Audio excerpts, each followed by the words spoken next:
तरुणांची संख्या कमी दिसते, त्याच्यासाठी हा प्रयत्न केला जातोय। याचा फायदा तरुणांनी घ्यावा आणि पालकांच्या मनामध्ये एक गैरसमज आहे, तो असा गैरसमज आहे की पैलवानाचा मेंदू कशामध्ये असतो।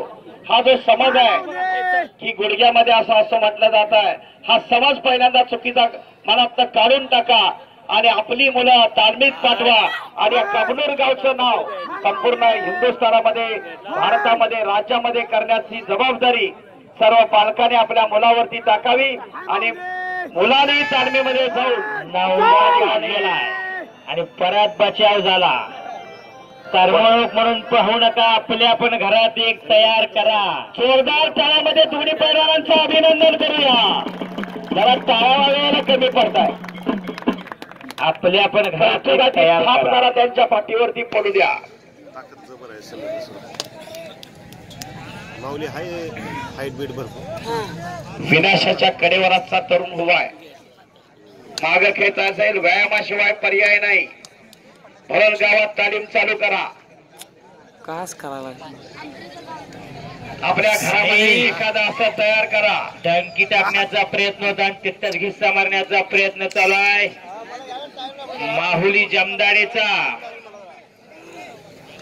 अतिशय सुंदर कुस्ती आहे, उत्तम अशी तयारी केलेली आहे समीर देसाईनं। ताकद कमी, उंची कमी, वजन कमी, मैदान खचाखच भरलेला आहे सर। डोळ्याचं पारणं फिटलं।